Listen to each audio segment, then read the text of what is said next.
Hello, good afternoon po sa lahat. Magandang araw po. At exactly 3 p.m. po mag-start na po tayo.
Hi Marine from Sarangani. Thank you for watching.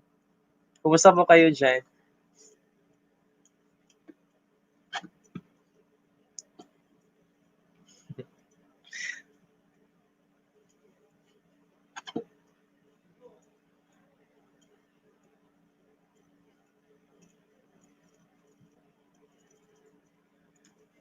Paki-share niyo lang po sa mga friends niyo po.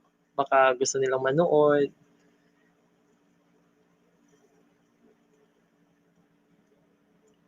From Sarangani.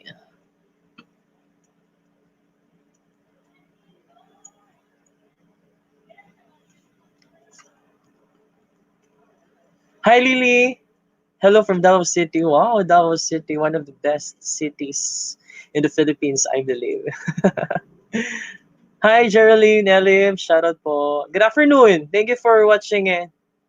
At exactly 10, at exactly 3 p.m. po, mag-start na po tayo. So, we still have 9 minutes to have chicha. Maybe. Hi, Florence Alcaraz. Good afternoon din po. How are you po?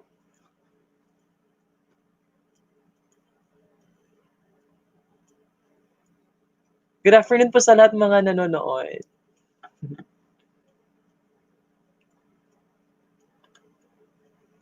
Okay naman po ba ang audio?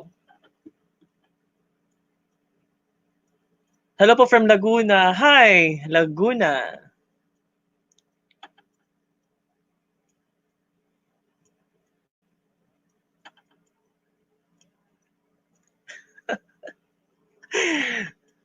Ano po ito, cotton, you know? I use this para hindi masyadong noisy yung audio natin. Okay naman po ba yung audio po? Sana nga.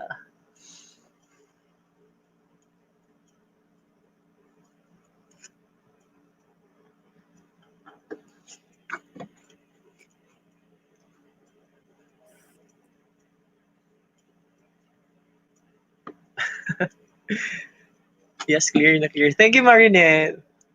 I appreciate it. May mga taga Cagayan de Oro po ba dito? Or from Mindanao, Bukidnon, Butuan, Surigao? Okay lang po, sir. Thanks, Monmon.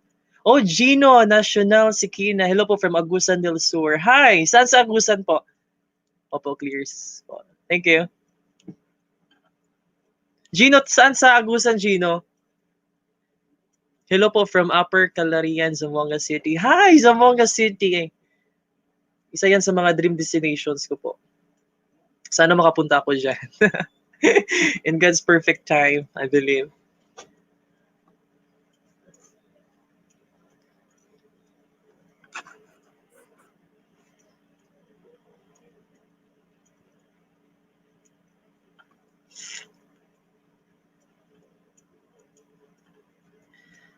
Hi, Izzy K. Lazaro. Ids K?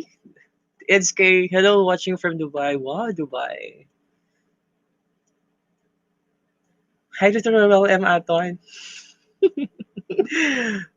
Prosperidad. Yeah, malapit sa PNU Mindanao. Yeah, nakadaan ako dyan. At I believe nakapunta na din ako dyan. Malapit sa Bayugan, right? Bayugan. Kasi may friend ako dyan. Na-remember ko sa'yo si sir namin sa English. Nice. PNU Mindanao. Gino, are you a graduate of PNU Mindanao? So? Wow, PNU. Ang ganda ng ano dyan. Education.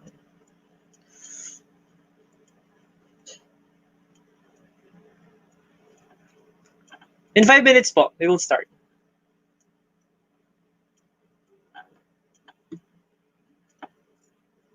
Kumusta naman ang ating dyan, quarantine life? I remember ko sa'yo, sir. Yes. At least you have longer. Paki-share na lang po sa sa Facebook niyo po para madaming makapanood dito. Pasensya na po sa Tagalog ko. I actually not used to speak Tagalog. Bisaya din ako. Bisaya mga Bisaya diha. Shout out sa mga Bisaya.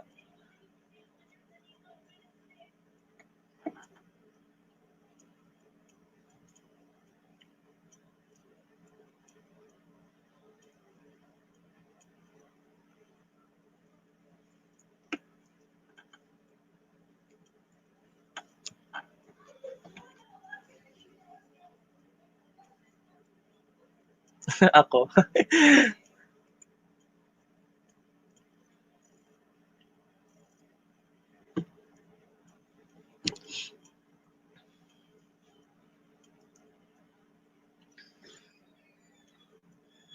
From Miss Oriental. Taga-asa to. Taga-asa ka, sir. Taga Cagayan de Oro. Sumasayaw na kong budots. Great. Dennis Flores, brother. Hi. Rain Jane Garcia. Hi. Me too.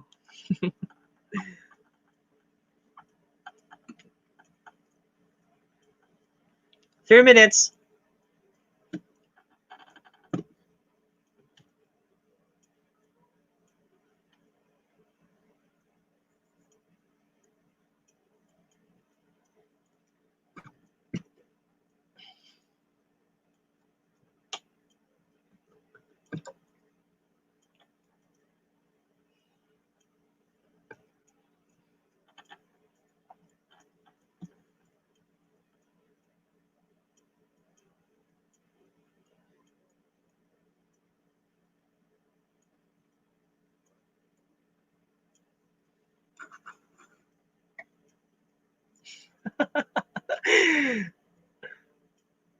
Ay, tapos na taglugar, sir, from Iligan. Hi, from Iligan. Nice. Ayaw lang pag-model sa TikTok lang. Sige, mag-TikTok na lang punta. Hello po from Hilongos, Leyte. Hi, Jovelyn Arcilia Lamadora II. Hi, thank you for watching it. Kumusta po?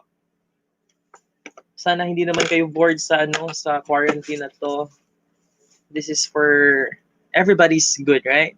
So all you have to do is to obey and to follow.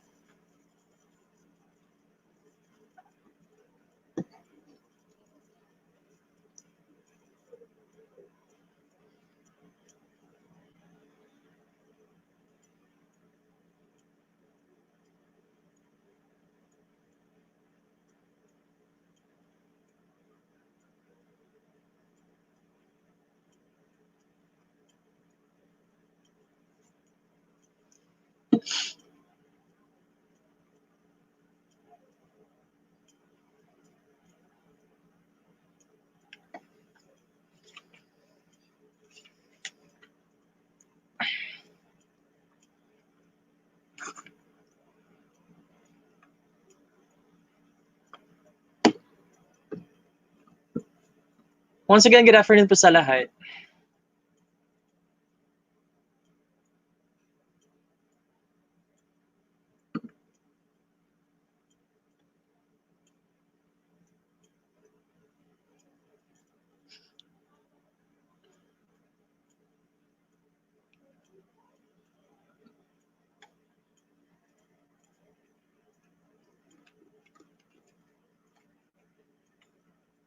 Once again, good afternoon po sa lahat.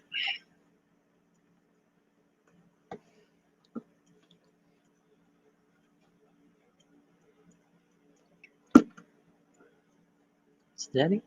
Jilan. Hi, Jilan Tutorial or tutorial. Sorry if I say it wrong. Hello po from Bangged Abra po. Hi, how are you?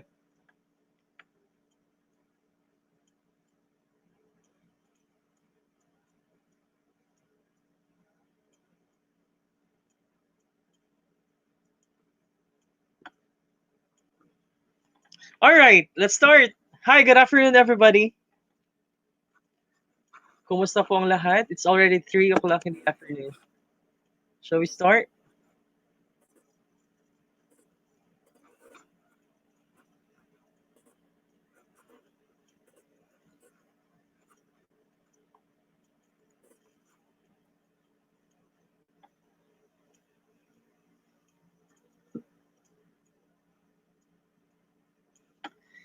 I have 23, almost 24. Hi, Jose Javier. Kumusta po?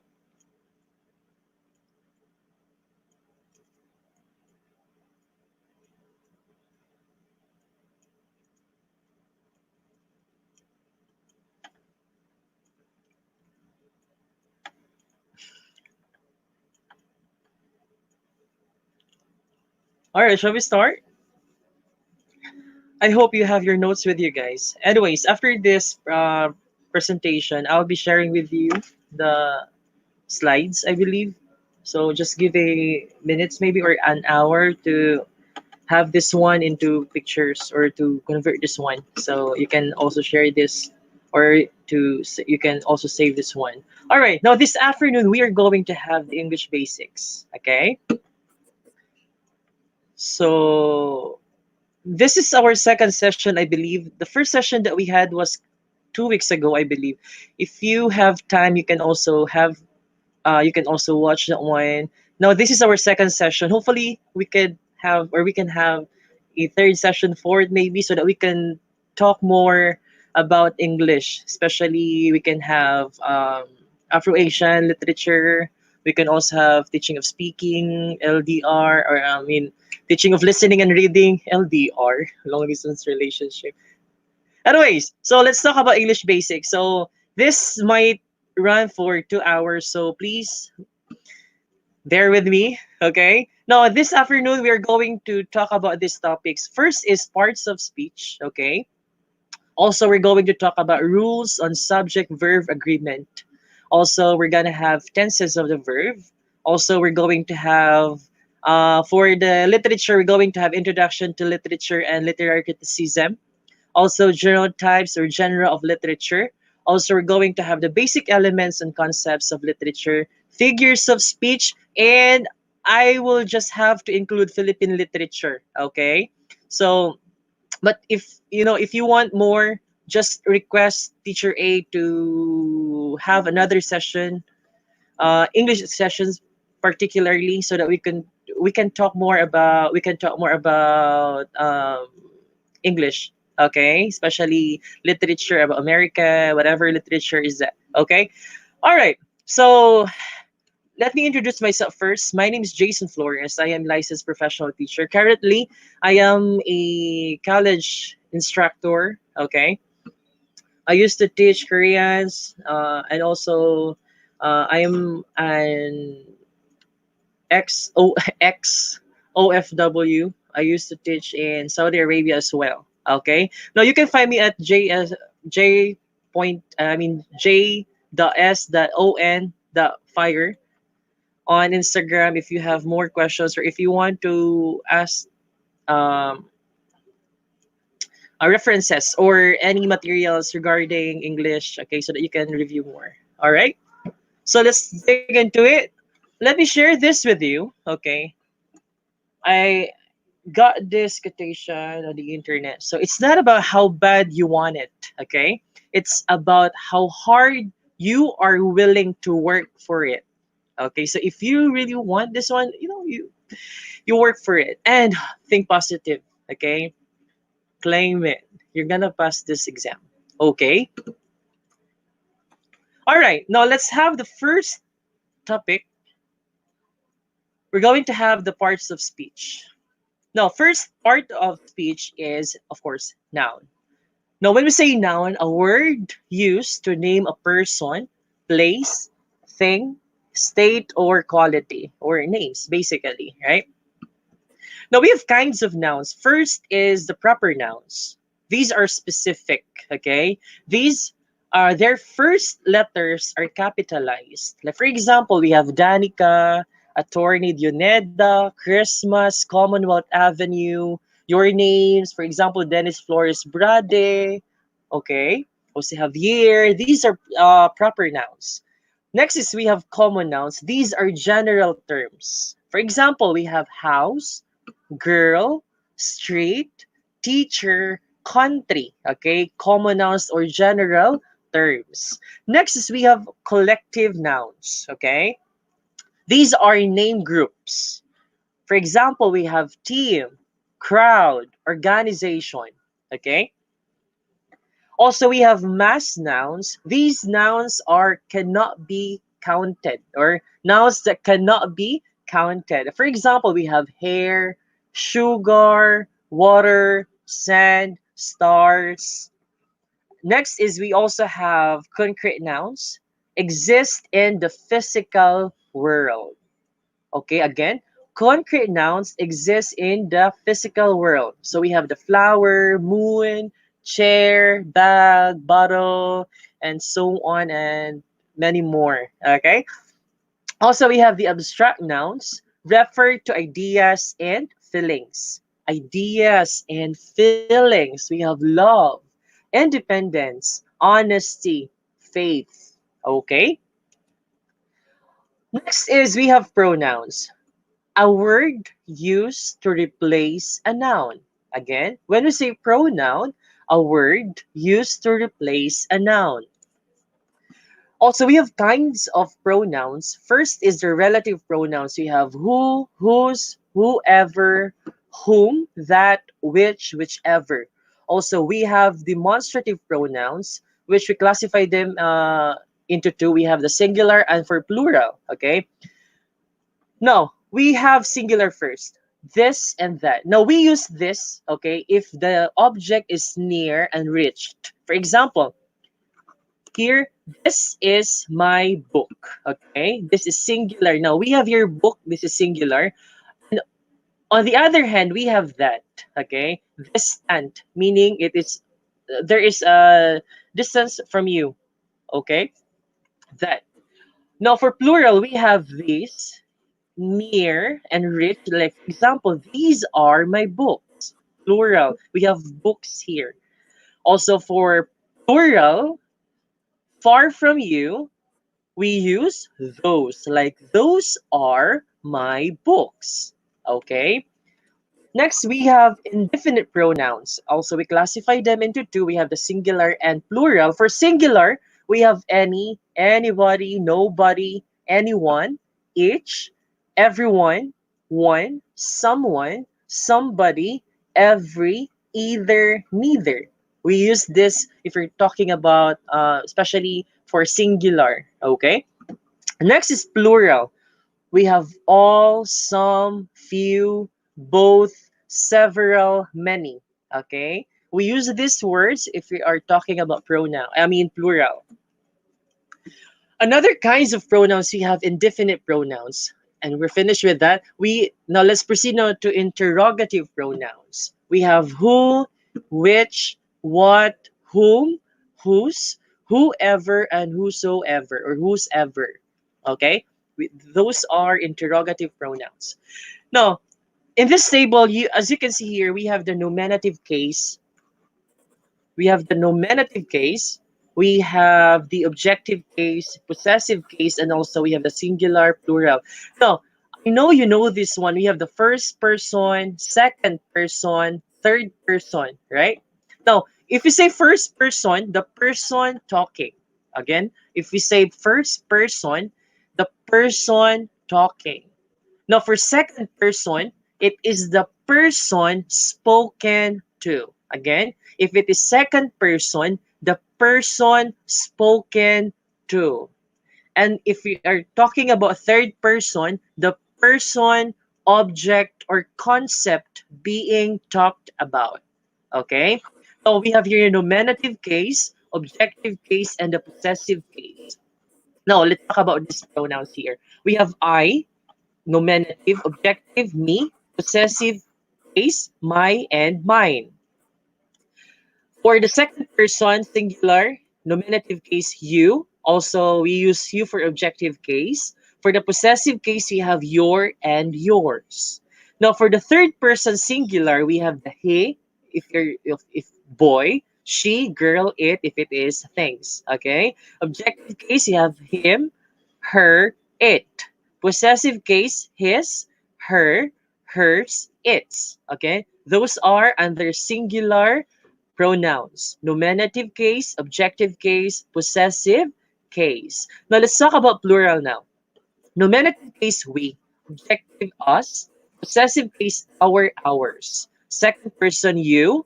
Objective, you. Your, yours.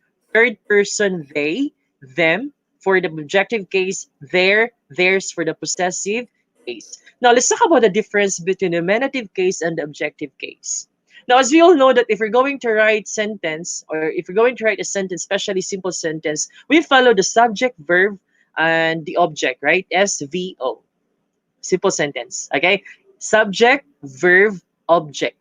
Now, for nominative case, we use these pronouns as our subjects. Okay? It goes before the verb. Again, nominative case goes before the verb. On the other hand, for the objective case, we put this one after the verb. Okay?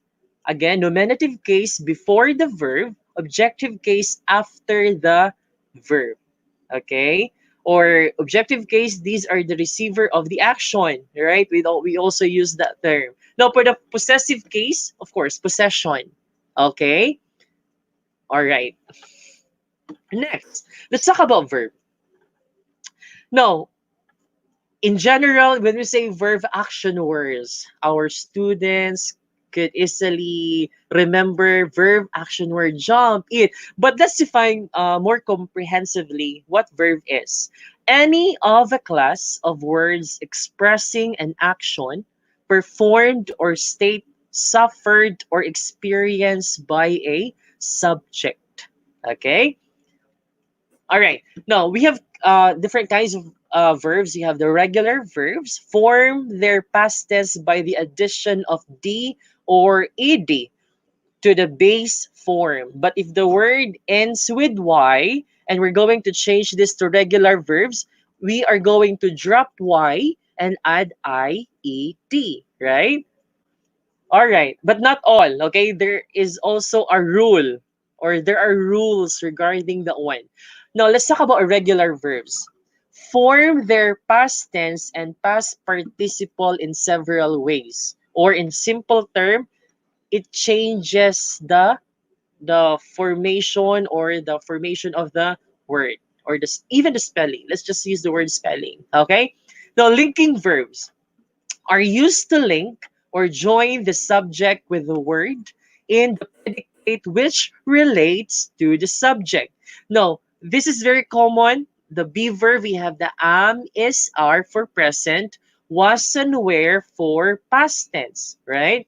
But there are also different linking verbs. We have become, seem, look, smell, appear, feel, taste, sound, remain. Okay, these are linking verbs. Okay, next we have adjective. Now, adjective is a part of speech used to qualify, define, or limit a substantive. It answers the question what kind, which one, how many, and how much. Okay? Now, descriptive adjective gives color and vividness, okay, to the persons or the persons, place, places, or things we talk or write about. It tells what kind, what color, what size, what shape, and etc. Now, these again, descriptive adjective. Now, another kind of adjective is the limiting adjective. Indicates the number or quantity. It tells how many, how much, which one, whose, etc.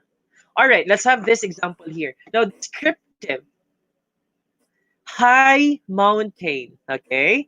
No, descriptive gives color and vividness to the person, places, or things. So we have high mountains. Which mountain? Okay. Or what kind of mountain is that? We have the high mountain. So high here is our adjective. New car. Okay. What car? The new car. Okay. So we have here our descriptive adjective, new. Next we have limiting. Okay. We have the three checks. Sorry for that. Okay. We have again how many? So three checks. Brilliant speaker. Which one? Which speaker is that? No, that one. That brilliant speaker. So we have here brilliant. This is our limiting adjective. Okay. Also, another descriptive adjectives, we have the proper adjectives, okay? Is an adjective derived from proper nouns. Again, proper nouns, specific nouns. For example, Norwegian sardines. What kind of sardines is that? Norwegian, Canadian bacon, Indian summer, United States flag. So Norwegian, Canadian, Indian, United States, these adjectives derived from proper nouns, and we use this one to tell us more about the word sardines, bacon, summer, and flag. Okay. Next, we have the predicate or the predicate adjective is which completes the meaning of the verb and modifies the subject. It follows the linking verb. Again, it follows the linking verb and usually describes the subject noun or the pronoun. Example, the cookies are delicious. Our linking verb here are, again, it follows after the linking verb. So we have here delicious. This is our predicate adjective. Corn is plentiful in Illinois. So we have here the plentiful.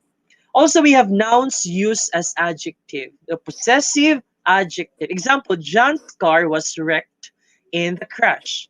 So what, whose car is this? John's car. Okay.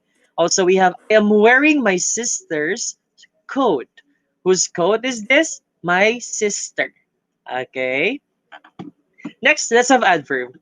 Is a part of speech which modifies or limits a verb, an adjective, or another adverb. It is generally placed immediately before or after the word it modifies. It tells how, when, where, and to what degree the action is performed.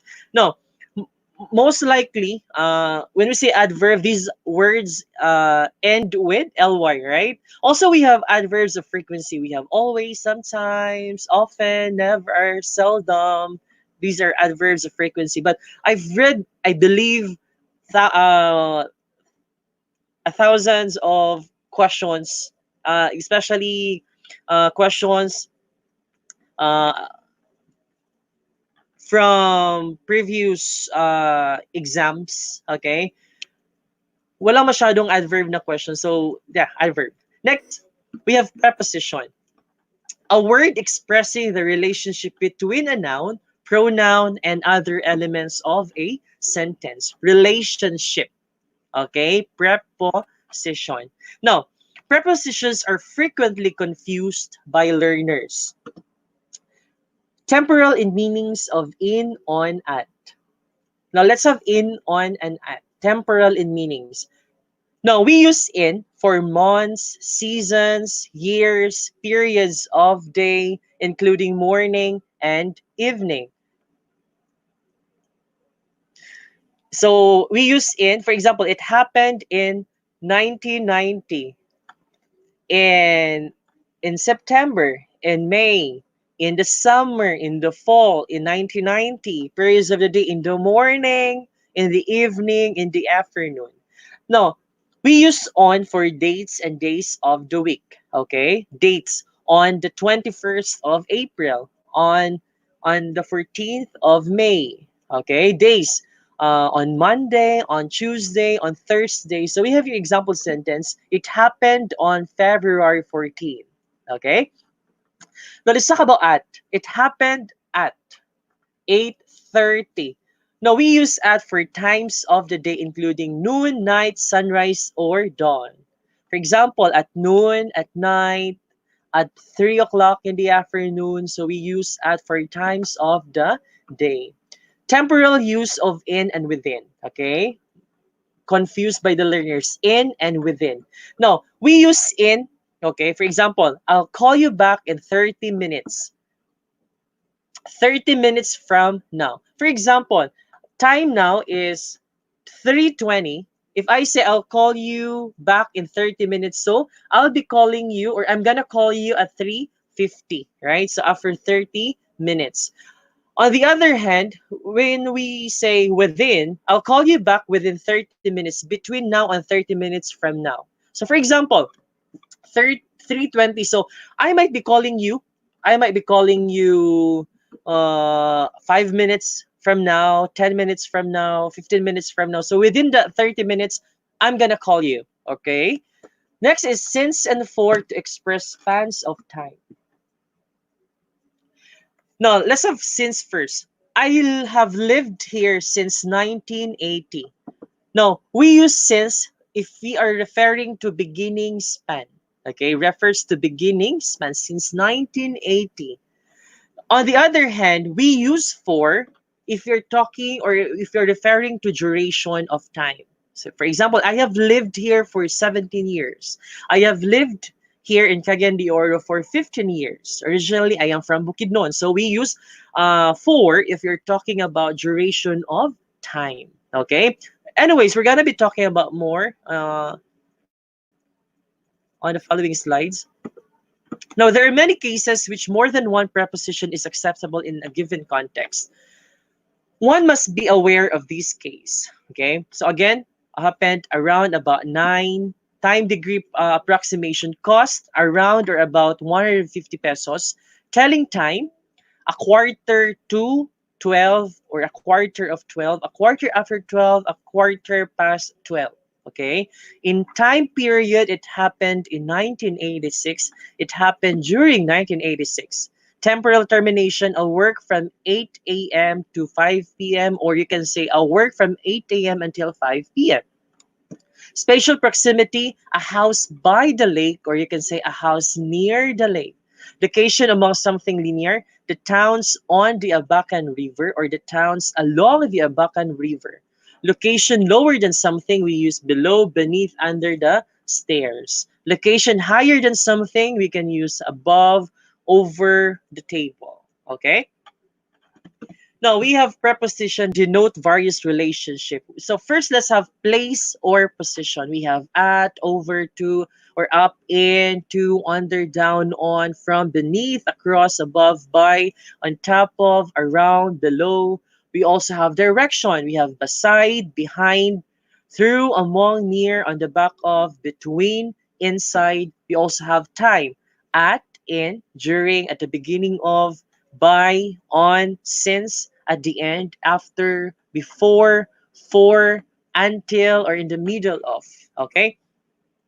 Also, we have by manner, by, on, and with, like. For example, I go to work by car. I go to work by train. I go to work by subway. Right? Manner. Agent or instrument. This is made by, this is made with. Right? Accompanied or accompaniment. I am with. Purpose. For. This online review is for you guys. Okay?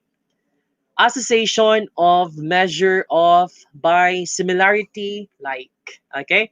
Yeah, I know these are very basics, but later we will be having simple or sample test questionnaire or test questions related to this. Now, prepositions of time at, on, and in. Again, we use at for specific times, on for days and dates, in for specific during a day, a month, or a season, or a year.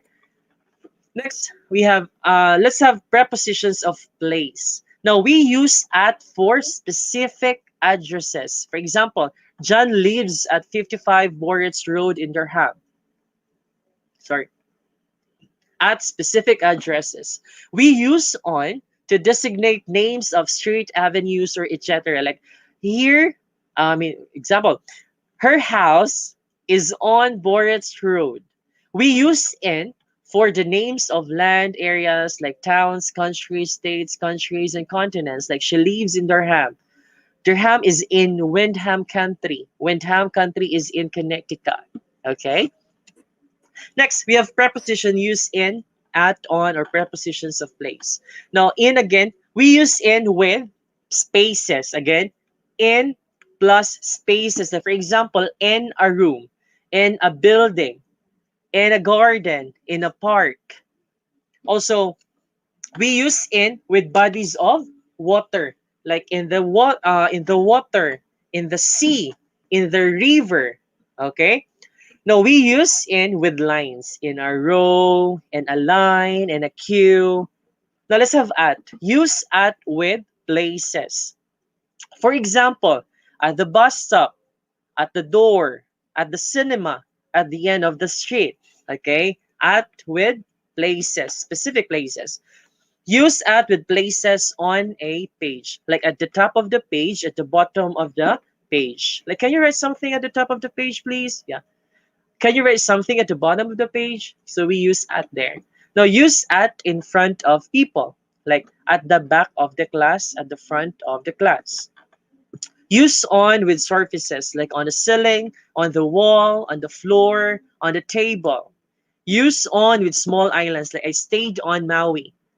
I stayed on the White Island, or I stayed on small islands. Use on with directions.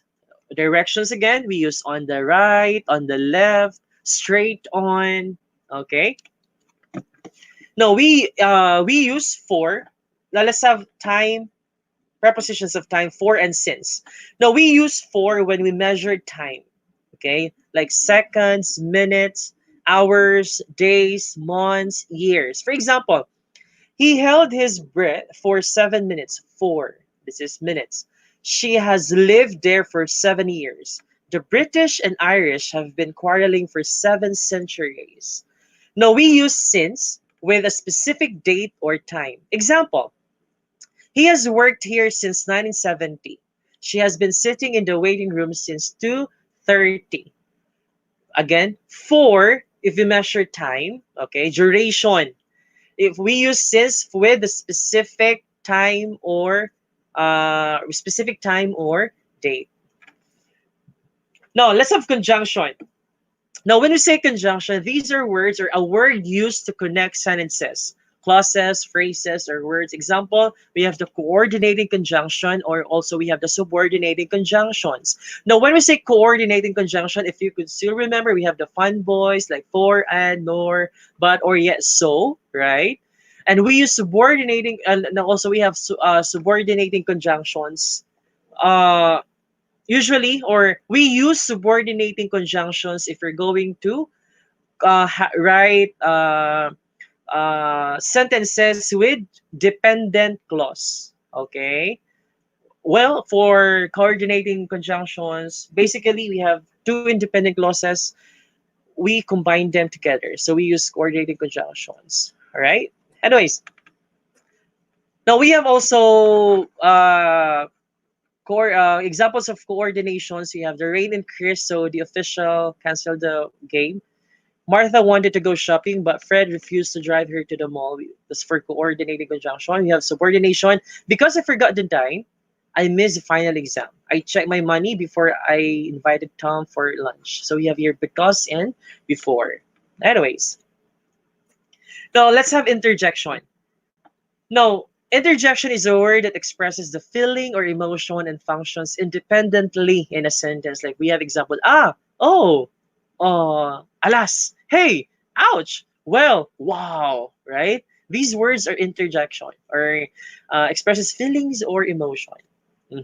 Now, let's have the rules on subject-verb agreements. Okay?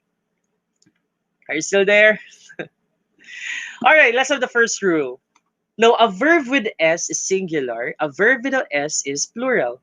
For example, he plays basketball. This is singular. He. The subject here is a he. So we have he plays basketball. They play basketball. So they. John is playing the guitar. John and Matthew, we have two, are playing the guitars. That's very basic, right? Let's have the second rule. Make the linking or the be verb agree with the real subject. So again, we have the linking verbs am, is, was, are, and where. Now, Marina's concern is or was her classmates. Now, we have here Marina's concern. The real subject here is the concern, right? Also, another sentence, Henry's mother and father. So we have here mother and father. So we have two. So we're going to be using are and where if it is past. His sole support. Okay. And I know you know this one. The expression here. The expression I've read rather. Yeah. One of the questions there is the use of the number and a number. So, okay. Please take note of this. The expression the number takes a singular verb. The number takes a singular verb. On the other hand, the expression a number takes a plural verb. Again, the number singular, a number is plural. For example, the number of students coming is decreasing. So we have here the number. Okay. A number of players practicing are increasing. So we have here a number, so we use are, plural verb. Now let's have the fourth rule. Subjects joined by and take a plural verb. Example, Christine and Cora are my friends. So we have here Christine. We have also Cora. So there are two there. So we're going to be using are. Okay. Fifth rule. Compound subjects joined by and, okay? Compound subject joined by and referring to one entity should take a singular verb. We use and, but we are only referring to one entity. Example, the secretary and treasurer is here. So we have the secretary. At the same time, he is the treasurer. So we gonna be using is. Okay? My uncle and sponsor lives next door. Okay, so again, one entity only. We're gonna be using singular verb. On the other hand, we have here the compound subject joined by and, referring to separate entities, meaning separate. We're talking to more than one entities. Should take a plural verb. For example, the secretary and the treasurer are here. So we have the secretary. We also have the treasurer. Okay, so we have are. So again, the secretary and the treasurer are here.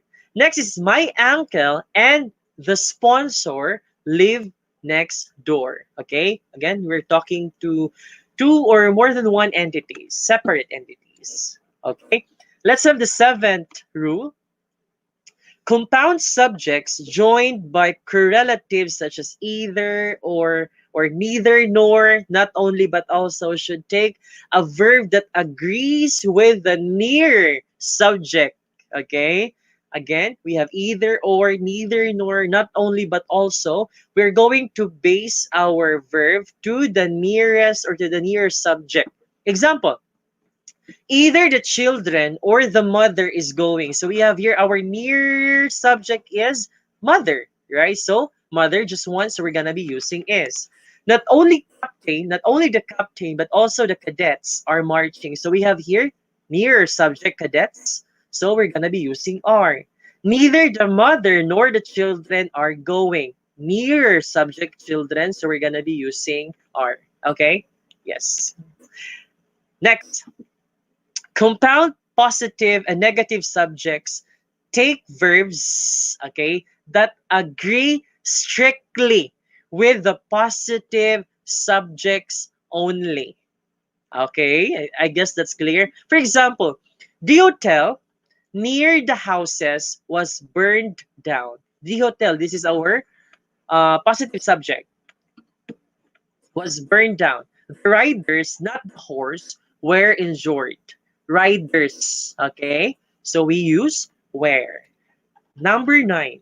Nouns ending in S but singular in meaning should take singular verbs.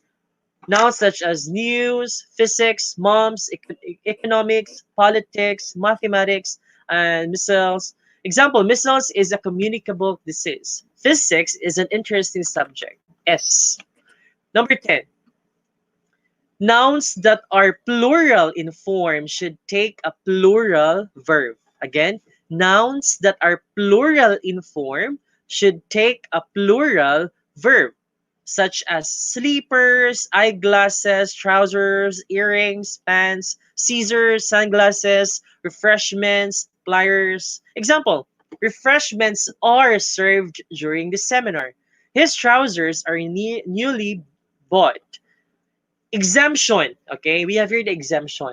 My left sleeper was lost. Okay, my left sleeper was lost. So just only the left sleeper. So we're gonna be using singular.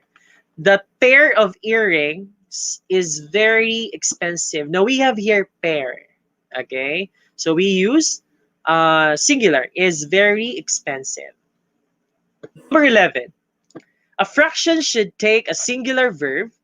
However, it is also depends on the of phrase. Again, a fraction should take a singular verb.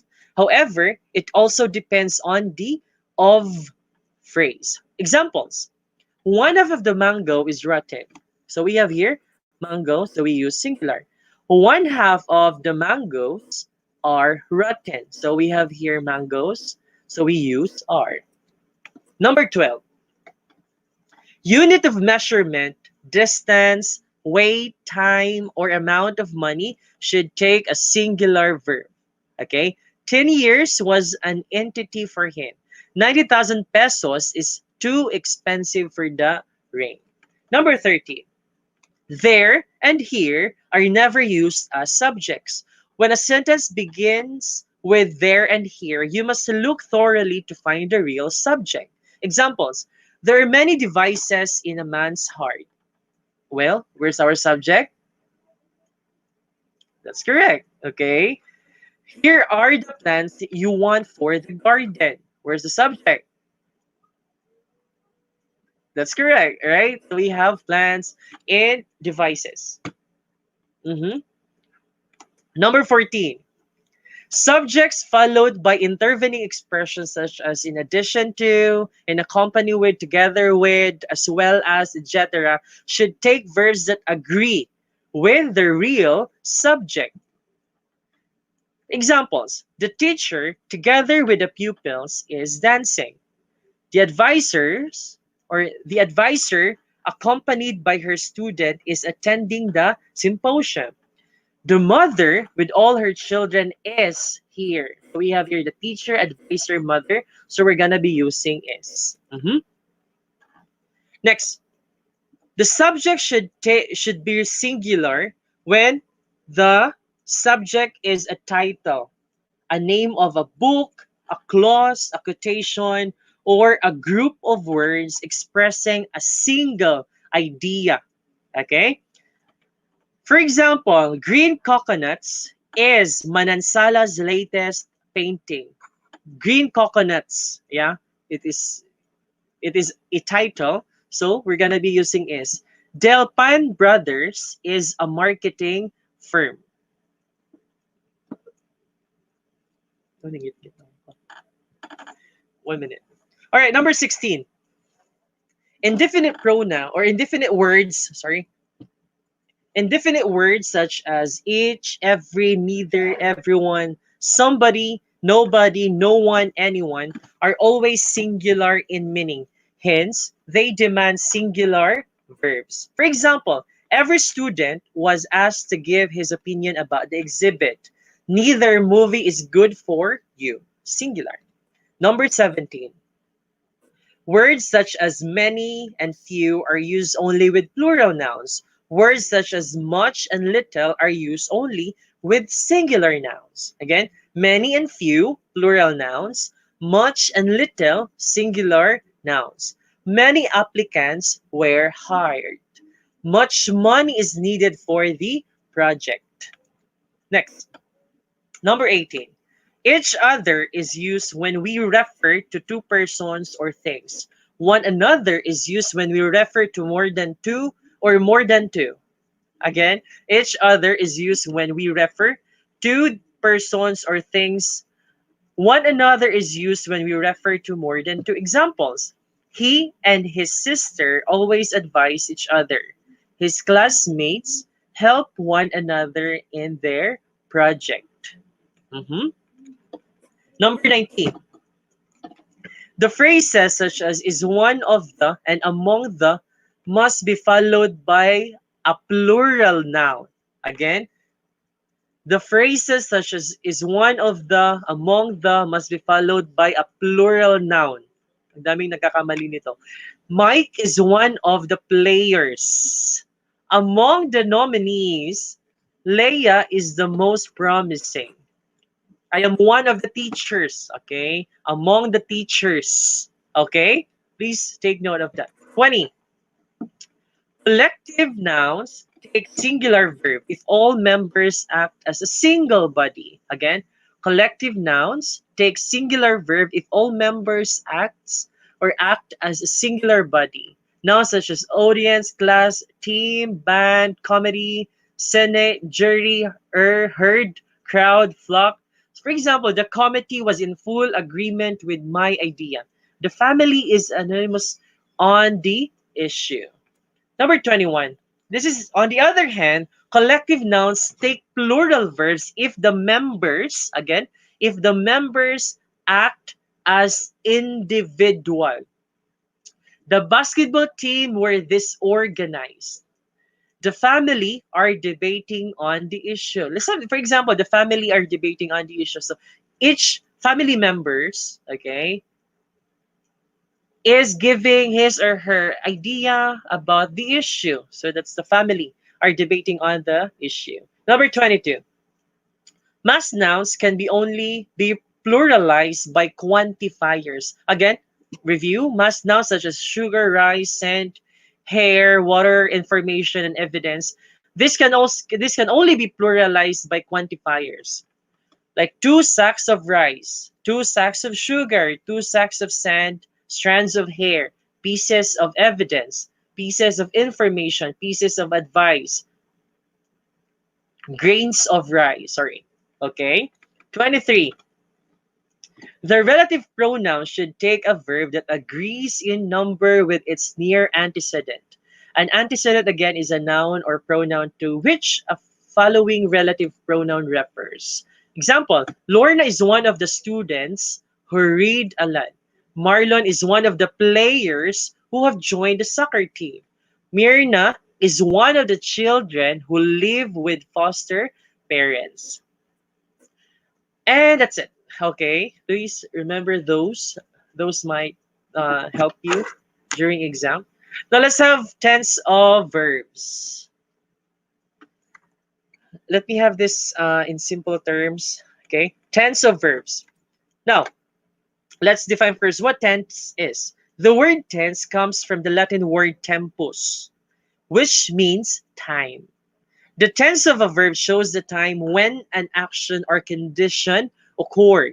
In English, the tense also may provide emphasis and may determine whether or not an action or condition was continuous or repetitive. Okay, now, in this table, you have their present perfect. We have the present, past, and future. Also, we have the simple or the basic. We have the perfect, progressive, continuous, perfect, progressive. Now, if you are an ESL teacher, I myself, this is what I do because it's easy for my students to recall or to remember uh, when to use or how to construct sentences using these different tenses. So, for example, present or the simple present, I use subject plus verb 1. Anyways, if we say verb 1, we have verb 1, verb 2, verb 3. Verb 1 is the base form of the verb. Okay, again, verb 1, base form of the verb. Verb 2 is the simple past, and verb 3 is the past participle. Okay, this is what I do. So this might be applicable to you as well. All right, let's have simple, present simple. Now we have here the subject plus the plus verb 1. Now, we use simple present if we are talking about happening at present time. Or if we talk about routines, right? Or repetitive actions, we use simple present. Like for example, you talk, she talks, we talk, they talk. Okay? Now let's have present perfect. Now, the formula of present perfect is we have the subject plus has or have plus verb 3. Okay? Subject plus has or have plus verb 3. Now, when do we use present perfect? We use present perfect if the action in the past, okay? Action happened in the past, but there is some connection to the present action, or action may still be happening in the present. Like, I have cold. Next, we have progressive or the continued present, progressive.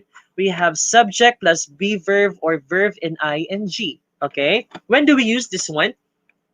We use this one if we're talking about happening at present time, but there is movement or progress. Again, the event or the action is happening at the present time, and also there is movement or progress. This is present progressive.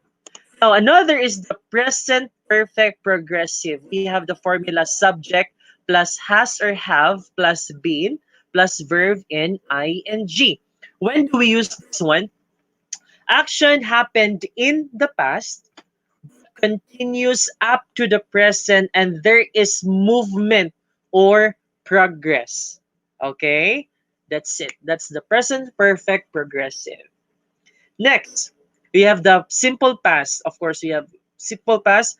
It happened in the past. It ended in the past. You have the subject plus the verb too. Okay? Past perfect. When do we use past perfect? We use past perfect if you're talking about action is over. Okay, the action is over, but there was a movement. No, the action, let me change the one. Let's have past perfect. Okay, now in this tense, we have two actions. Two actions that happened in the past, one before the other. Again, there were two actions and one before the other action. Okay, that's past perfect. Next is past progressive continuous. We have here, by the way, for the past perfect, we have the subject plus had plus verb 3. When we say verb 3 again, this is the past participle. Okay, past progressive continuous, here's the formula subject plus be verb plus verb in ing. When do we use this one? The action is over, but there was a movement or progress at that time. Again, the action was over, but there was progress or movement at that time. That is past progressive or past continuous. Now let's have past perfect progressive. When do we use this one? There are two actions, okay? Two actions happening in the past, one before the other, but there was movement or progress. Two actions in the past, but there was movement or progress. That's past perfect progressive. Okay? Next, let's have simple future, of course. Event that will happen at some future time. This is we use will, basic will plus verb 1, right? Or we can also use shall. Next, let's have future perfect. I will have cold. We have will plus have or and also the verb 3. When do we use this one? Two actions happened in the future, but one will happen before the other. Again, two actions happen in the future, but one will happen before the other. Past perfect. Okay?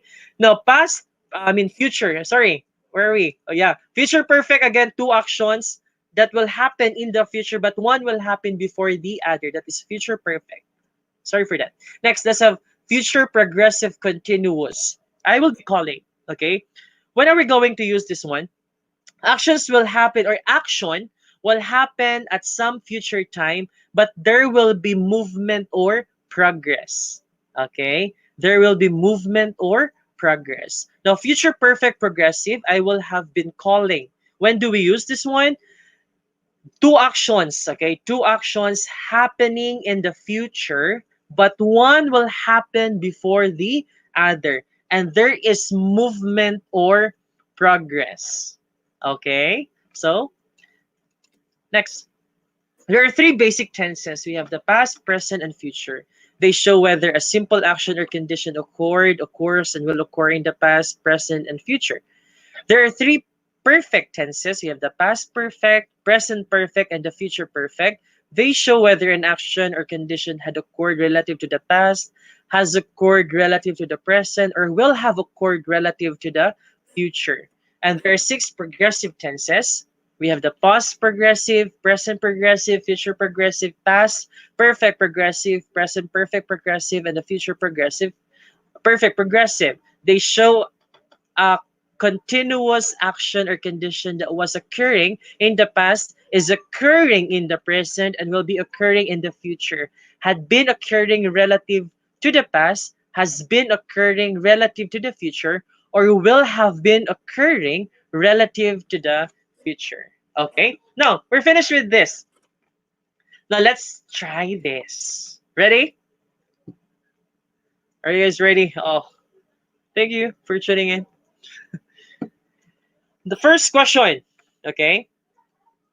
If you forgot blank textbook, you can use blank Kevin. A, yours, ours. B, myself. C, your, mine. D, our, hers. Again, if you forgot blank textbook, you can use blank Kevin.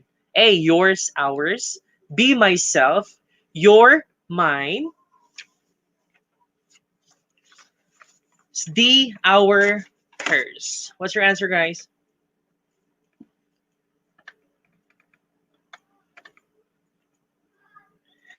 And our answer here is letter C. If you forgot your textbook, you can use mine, Kevin. Okay? So again, first person, the person talking, the person spoken to, the second person. Third person, the person, object, or concept being talked about. Yes. JB, Sagdad, Baho. That's correct. Letter C. Now, possessive my, mine, your, yours, etc. We use pronouns to refer the position and belonging. Your and mine. Yum. That's correct as well. Very good. Next, number 2. Every teacher, parent, and student in the audience blank every intention of exploring the issue. Again, every teacher, parent, and student in the audience blank every intention of exploring the issue. A, have. B, has. C, does have. D, do have. What's your answer?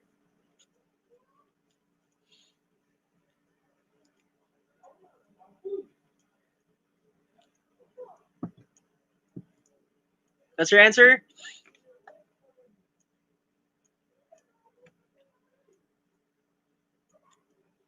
All right, and our answer here is letter B, has. So we consider them individually.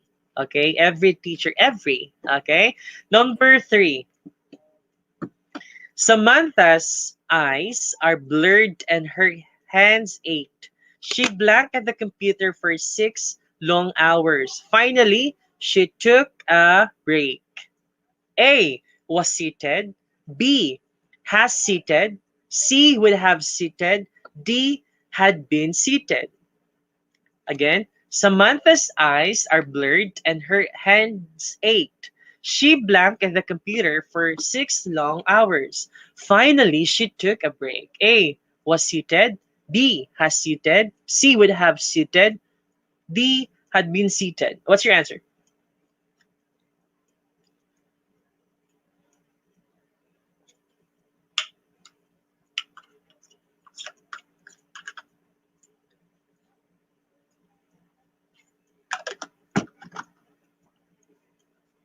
And the answer is letter B. Okay?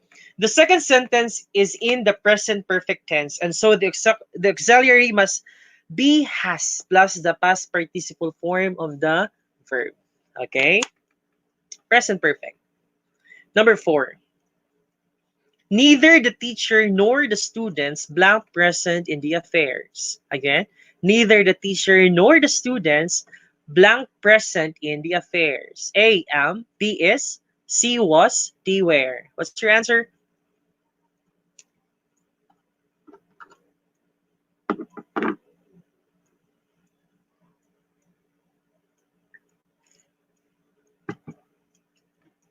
And our answer is letter D, where. Our near subject is students. Okay. Number 5. The editor found the news story not so entertaining. He found it full of what? A, adjective, B, verbs, C, pronouns, D, adverbs. I actually repeated this question.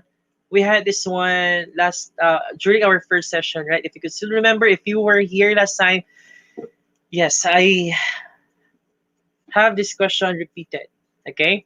The editor found the news story not so entertaining. He found it full of A, adjectives, B, verbs, C, pronouns, D, adverbs. And our answer is letter C, pronouns. Why? Because it is considered a function word, meaning it is dependent on the content words present in the sentence. In English, content words are the following: preposition, conjunction, articles, and pronouns. And the rest, you can have the one in the news story. Okay. Number 6. Which is true about the past perfect tense? Again, which is true about past perfect tense? A, there must be two past actions. B, the auxiliary verb must be has. The main verb must be in the present participial form. D, the auxiliary verb had must not be used. Again, we're talking about past perfect tense. And our answer here is letter A. As you all know, past perfect. In the past perfect tense, there must be two past actions. The first one happened before the second one transpired. Okay? Past perfect. Number 7. She is blank a plane. A, in, B, on, C, at, D, into. Again, she is blank a plane. A, in, B, on, C, at, D, into. And our answer here is letter B. Yeah, she is on a plane. Why on? The preposition is used in vehicles that are huge enough for one to work inside it. Okay, we use on in vehicles that are huge enough to work inside it. So we use on. Number 8. What is not true about the present perfect tense? Again, what is not true about the present perfect tense? A, the action started somewhere in the past and continued up until present. B, it must bear with it the auxiliary verb has have plus the past participle form of the verb. C, the action is still happening at present or just recently ended. D, the action is happening at present and may still happen in the future. Again, we're talking about not here. What's your answer?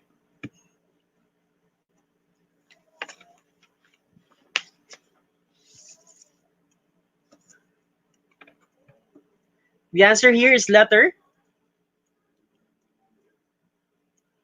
The answer here is letter D. Oh my God.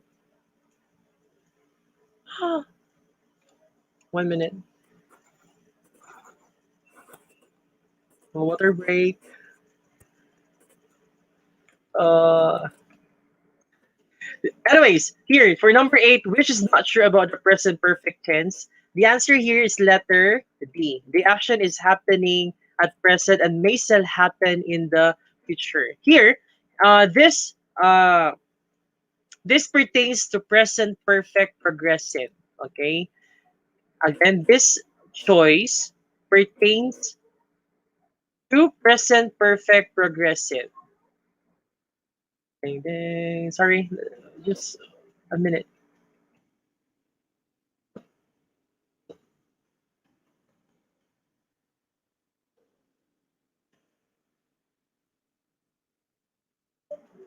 All right, number 8 is letter D. Let's have number 9. Number 9. After 7 depressing years, Mitch finally quit the job. She blank along with her superior for a long time before she finally decided to look for a new position. A didn't, B isn't getting, C hasn't been getting, D hadn't getting. Again, after 7 depressing years, Mitch finally quit the job. She blanked along with her superior for a long time before she finally decided to look for a new position. A didn't, B isn't getting, C hasn't been getting, D hadn't getting. What's your answer?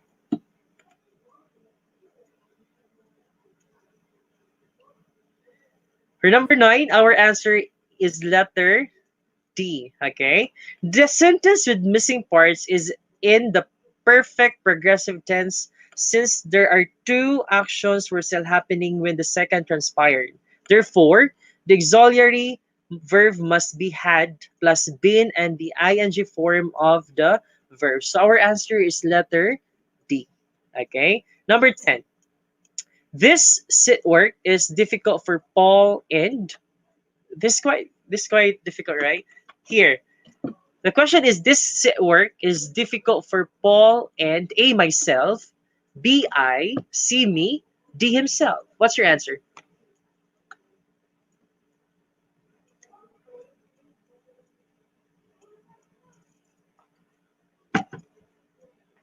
Now in this question, top choice would be letter B and C. Correct, right?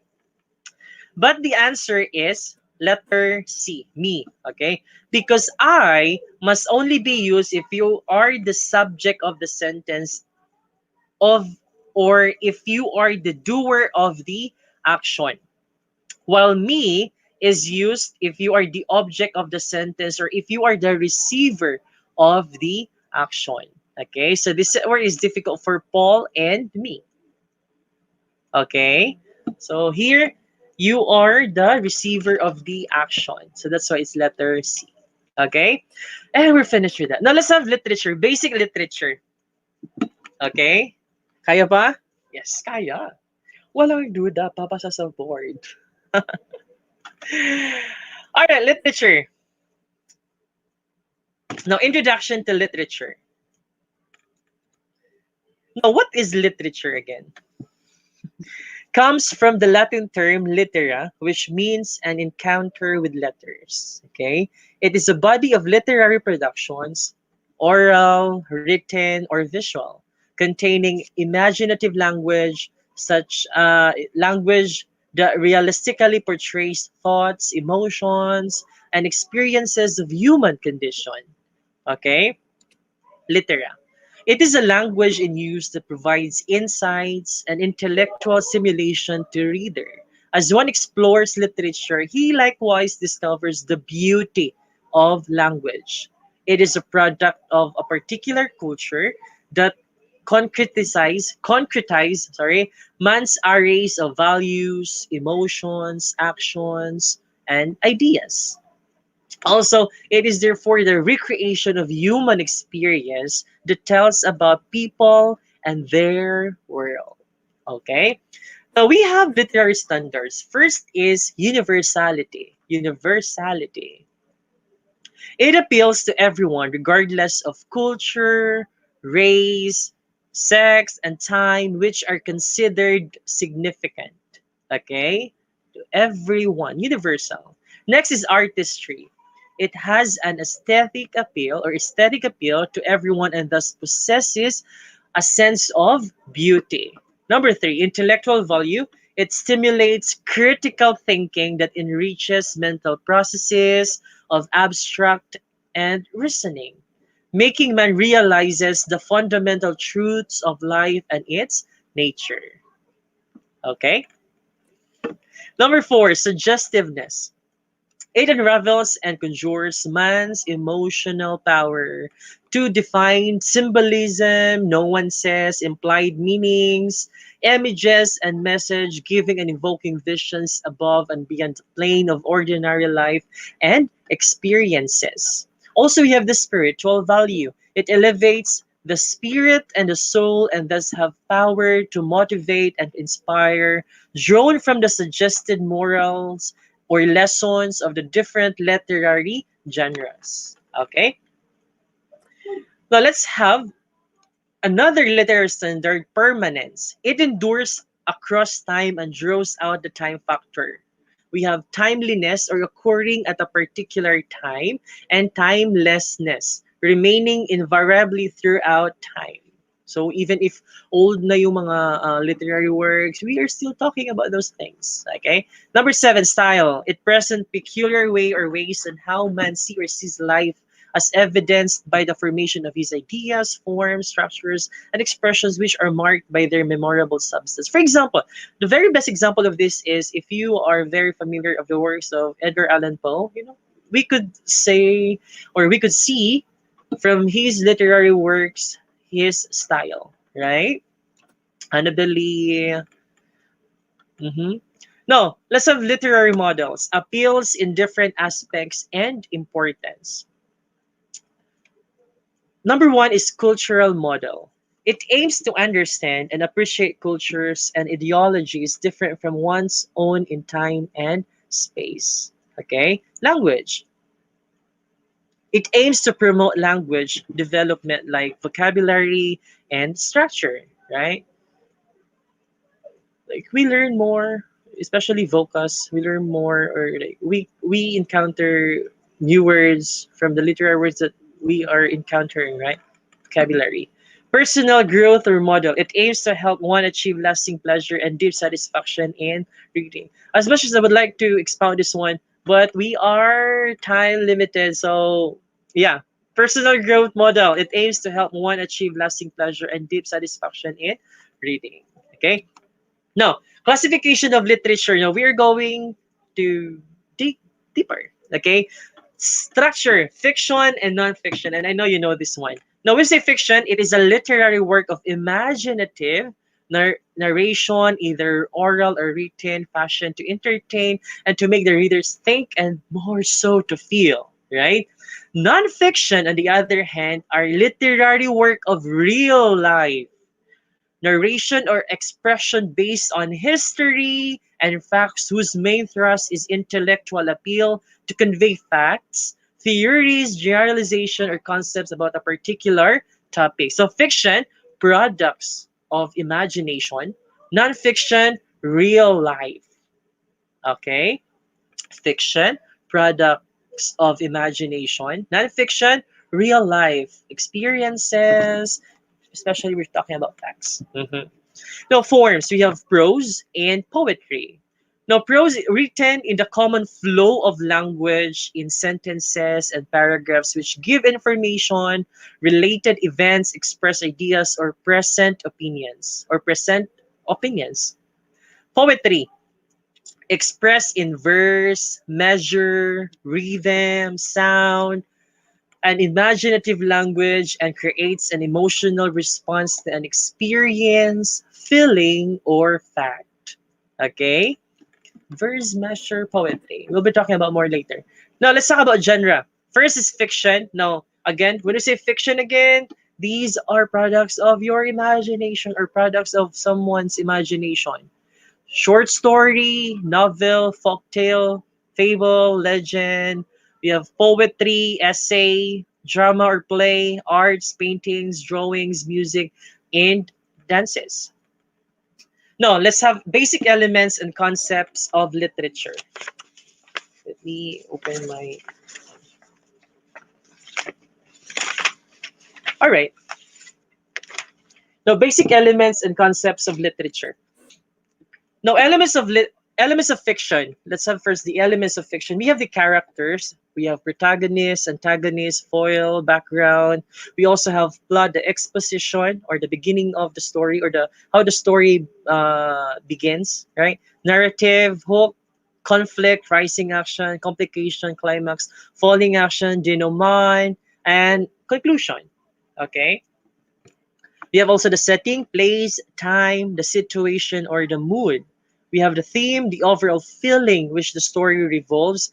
We have the point of view. We have the first person actor. We have the third person narrator, and we have the omniscient. When we say omniscient again, this person knows everything or all-knowing. Okay. Structure style. We have the traditional or linear or the modern or episodic. Okay. Episodic. I know you know that we like this one. Mood or tone, lonely, happy, suspense, horror, fantastic, and etc. Elements of fiction. Okay. Now let's have elements of tragedy. Okay. We have the peripetia. Okay. Peripetia. If I can still remember when I was in college, we have called it peripetia. But this is peripetia. Okay. Reversal of fortune. If you are very familiar of uh, some of the literary works of Shakespeare, right? We have also the anagnorisis. We have the recognition of ignorance to knowledge and vice versa. This is very common in Othello or Macbeth, right? When you see Othello, like let's talk about Othello for example. Othello believes to what that person is kept on telling him, right? And then Hamartia, the downfall or the tragic flow of the hero. We have the catharsis, the feeling of pity and fear. We have the hubris or the excessive pride and self-confidence. It's problem. Open ending, hanging. Most likely, the author or the writer let the reader or the viewer have his or her conclusion of the story. Close ending. There is a formal closing of the ending. And synopsis. This is a brief summary of a certain tragedy. On drama, we have the narrator. If you're talking about modern drama, we have the narrator. If you're going to talk about Greek drama, we have the messenger. Greek drama again, we have the chorus. No, we have here the soliloquy. Do we have the same pronunciation of this word? We have the soliloquy. Now here, a talking to oneself. This a talking to oneself, he expressing his thoughts and his reflection, right? Tsaka, ang ganda nito tignan sa mga plays. Also, we have the aside. When a character's dialogue is spoken but not heard by the other actors. Yung nagsasalita lang siya sa tabi, samantalang yung ibang actors ay hindi nakakadinig kung ano yung pinagsasabi niya. That's aside. Okay? We have also playwright, author, poet, novelist, and the essayist. Next, we have on drama, we have the dialogue and script. We have the scene and act. We have the stage and stagecraft. We have the end stage, the thrust stage, and arena. If you could still remember your speech and stage arts, I believe you had this one, right? You have the costumes and masks, makeup, set, lighting, spotlight, floodlight, and shade. Ang ganda nito nung nag-ano kami sa speech and stage art. A world is an apple. I believe yan yung gano'n namin. Anyways, now let's have on poetry. We have the verse, diction. We have the language. We have the rhyme. We have the rhythm, meter, imagery, symbolism, alliteration, repetition, assonance, and refrain. Okay? That's on poetry. Now, here. Can you still remember this? Now, let's have the foot patterns. We have the iambic meter, touche, anapis, dactyl, spondy. Can you still remember this one? Let's have iambic meter. Okay? We have here the long stress and the short stress. We have ta, tum. For the touche, tum, ta. Anapis, ta, ta, tum. We have the dactyl, tum, ta, ta. Spondy, we have the tum, tum. Two long stress. Can you still remember this? Again, iambic meter, we have the ta, ta, tum. Short, long. Okay? Touche, tum, ta. Anapis, ta, ta, tum. Dactyl, tum, ta, ta. Spondy, we have the tum, tum. Two long stresses. Okay? Now, types of stanza in poetry. Now, we have the heroic couplet. This stanza has two verses. Heroic couplet. Terza rima, 3 verses. Quatrain, 4 verses. Quintet, 5. Sestet, 6 verses. Septet, 7 verses. Octave or octava rima, 8 verses. Nonet or Spenserian stanza, 9 verses. Okay? Now, also we have meter. Meter, the systematic measurement of the verse in terms of foot patterns used in verse. Now, if it is 1 foot verse, that's monometer. If it is 2 feet verse, that's diameter. 3 feet verse, trimeter. 4 feet verse, tetrameter. 5 feet verse, pentameter. 6 feet verse, hexameter. 7 feet verse, heptameter. 9 feet verse, we have the octameter. Okay? Now, how to identify the metrical measurement of a verse? First is, you count how many syllables are there in a verse. Syllabus. 1 unit of vowel sound, right? Now, determine if the syllable pattern is uniform. Determine the syllable pattern. Uniform ba to? Okay. Now, try what foot pattern would be applicable. Is it iambic? Again, tumta, truche, tumta. Okay. Anapistic. Oh my God. 1 minute. Lobat na po ako. Ano? Oh my God.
Ano na?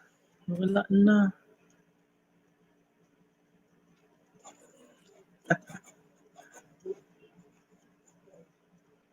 Ano na? Sige na.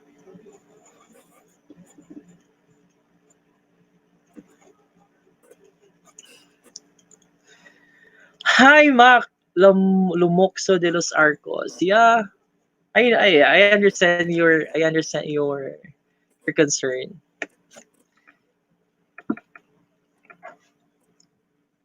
next year. It's okay. That's part of learning. Again, this is free online. I myself is not paid in doing this. So yeah, you know, I'm just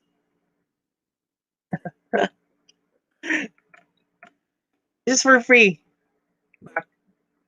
If you can't pronounce the word correctly, you might as well have your own online review as well, right? We're helping each other here.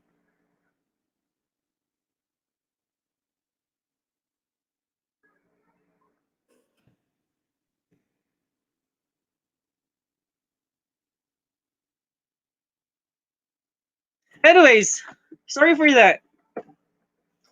Nalobat yung laptop ko. Diyos ko. Marimar.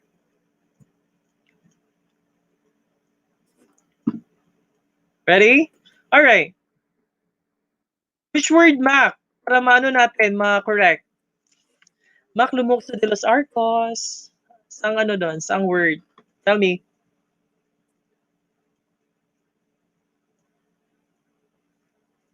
Which word? Ang hindi tamang pagbigkas. That's funny. Anyways.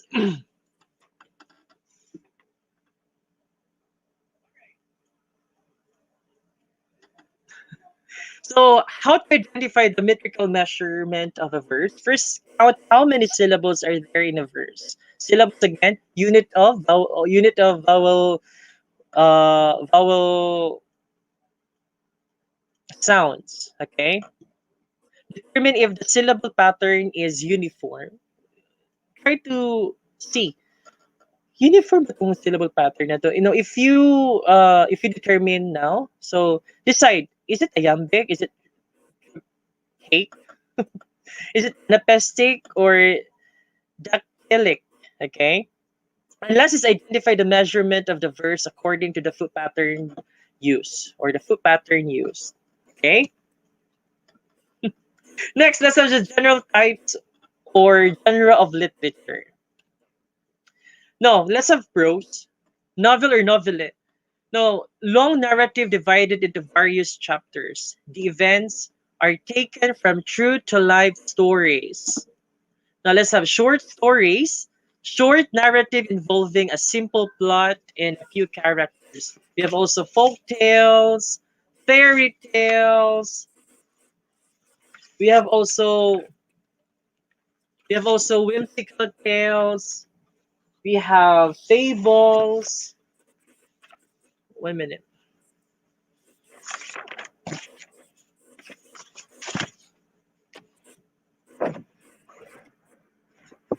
Ito ako sa ano. Mac, comment.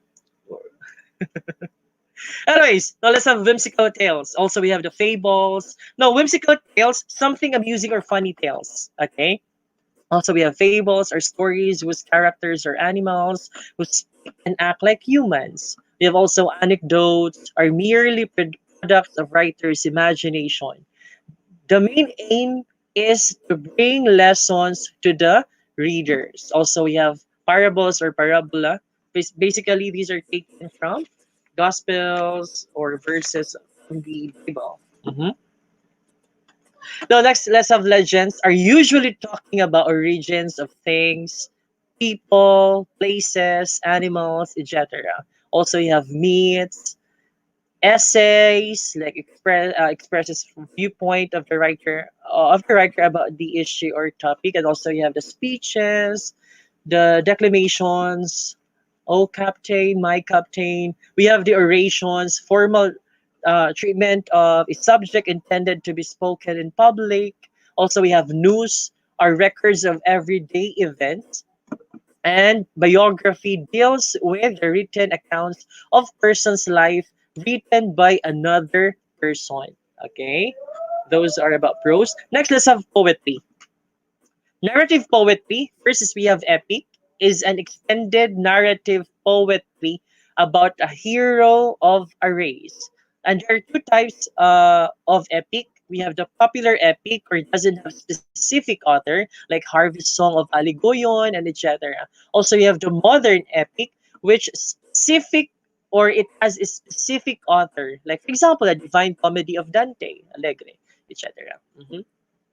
Also, we have the mythical tales. These narratives are written in verse and can be classified either as a ballad or a mythical romance. Next is ideals or home tales. Biani sa Bukid by Al Perez. Also, we have love tales, Florante at Laura. We have tales of supernatural written for strong moral purposes in verse form.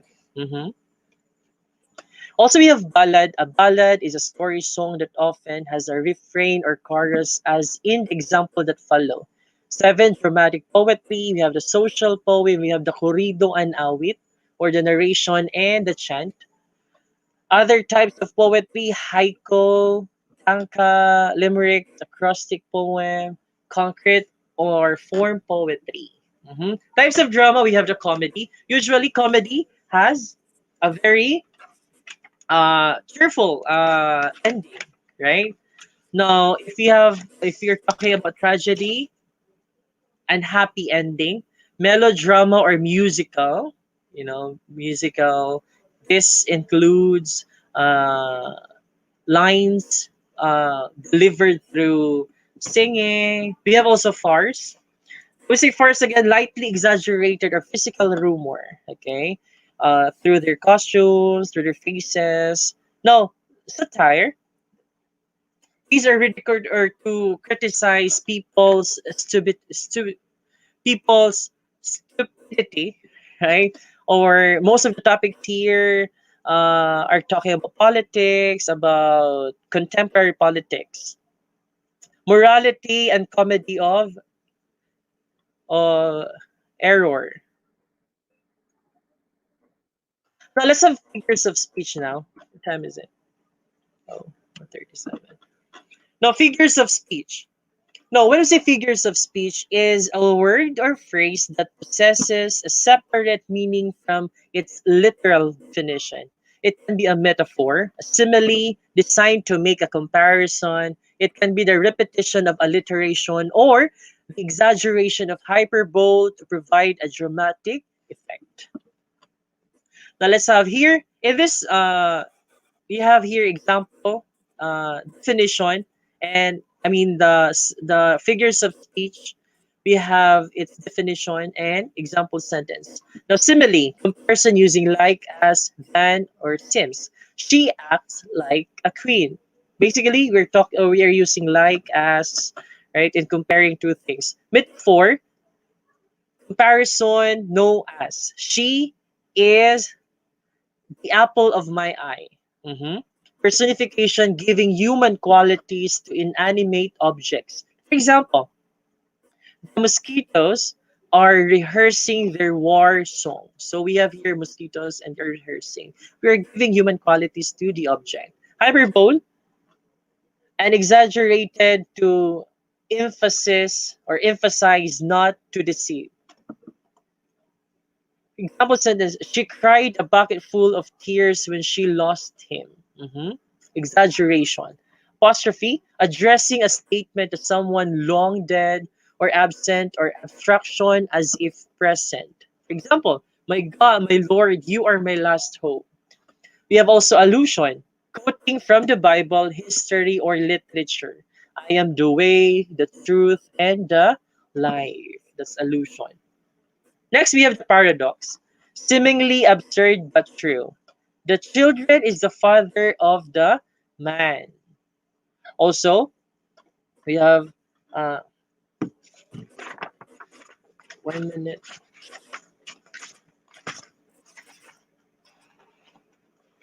Where is that one? Anyways, we have like to tease. Did I say this right? Your statement, de-emphasizing. Okay, it's not a bad accomplishment.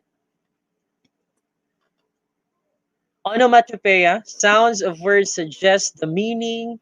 Again, sounds of words suggest the meaning. For example, the snake hissses in the mouse's hole. We have the metonymy, substitution. Have you taken Rizal? Now here, instead of saying the subject, we say, have you taken result, which we are referring to the subject.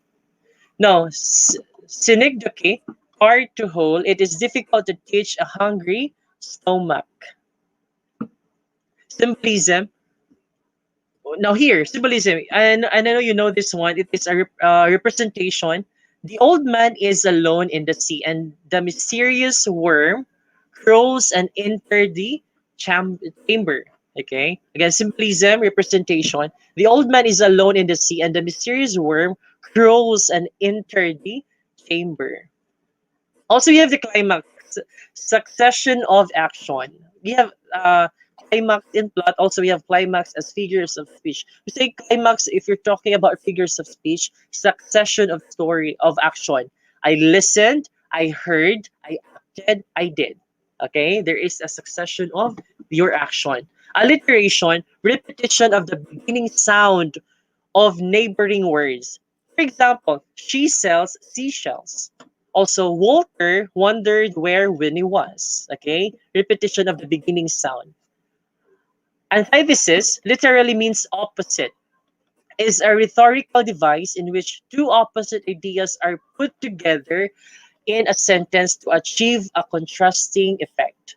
For example, speech is silver but silence is gold. Okay? Patience is bitter, but it has a sweet fruit.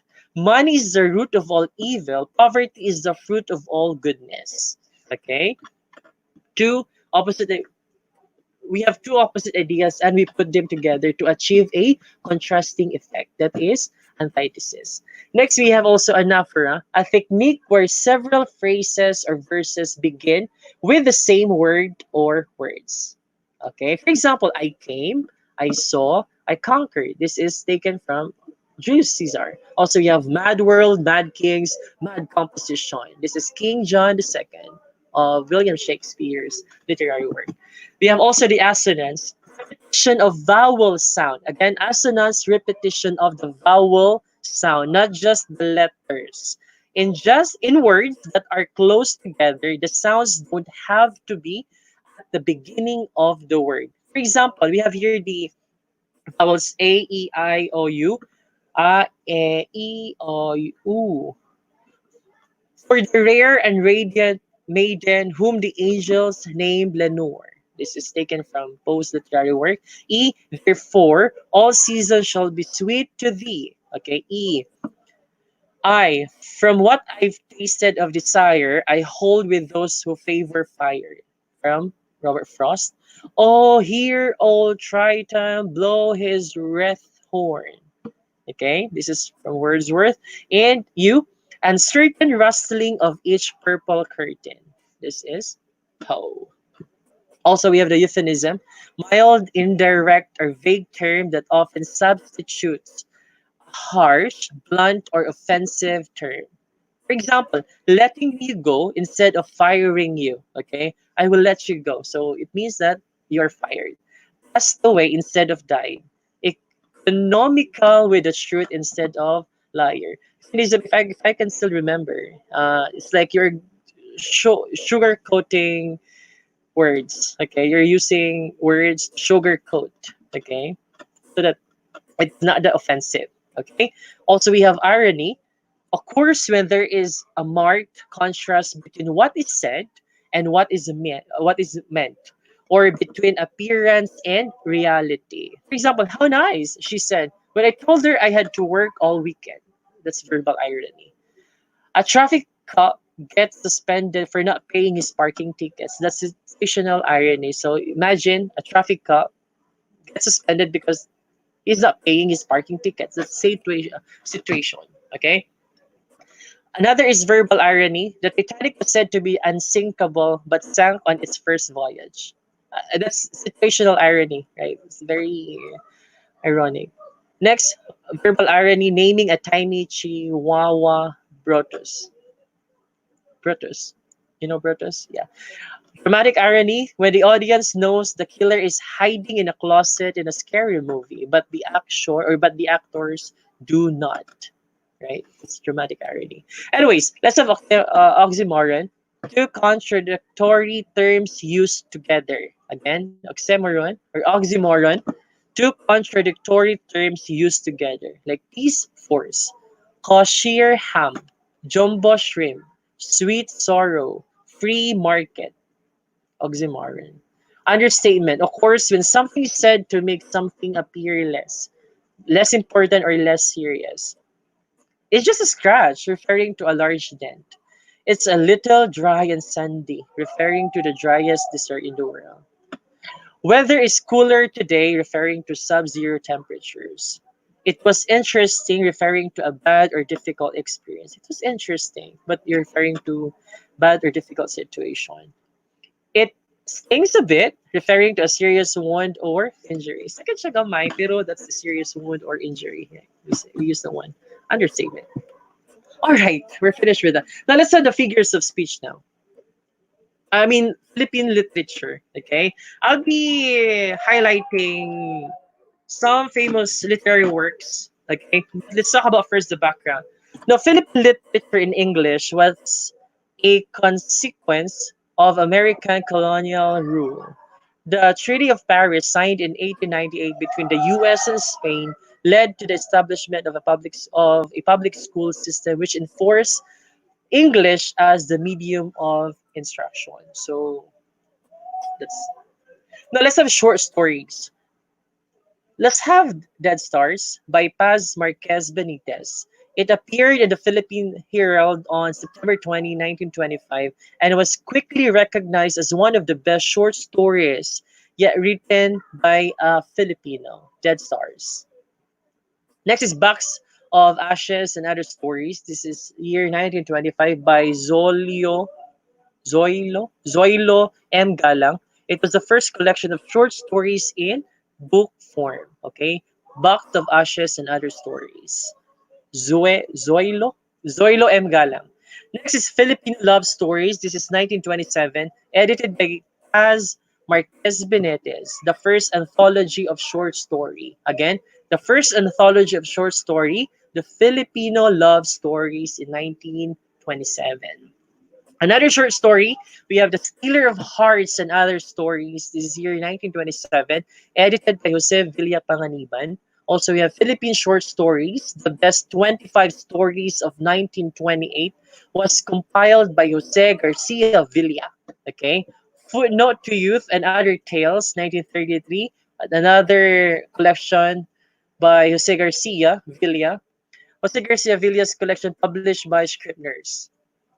Now let's have novels. A Child Sparrow in 1921 is the first novel in English written by Zoilo M. Gala. It is an extremely sentimental romance in which the lover, consumed by groaning sadness, soon followed his beloved to the grave. Child of Sorrow, 1921.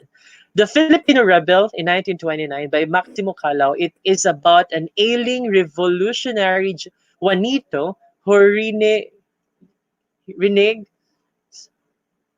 1 minute on his promise to marry the barrio lass Josefa by marrying instead a rich man's daughter Leonor for his political ambition.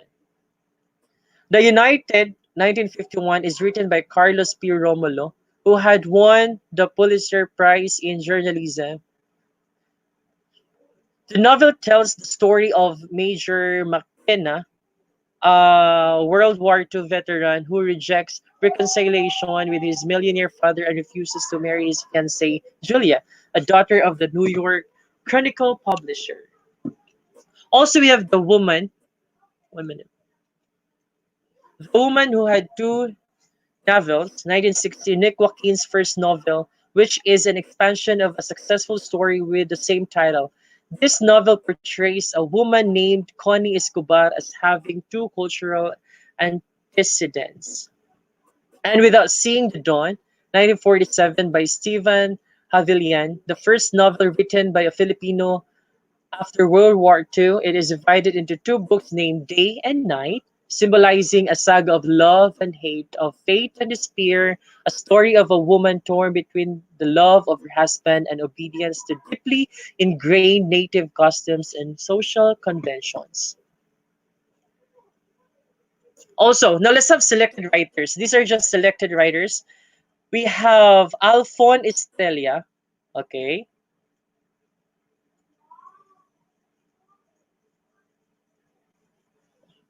Considered, 1 minute.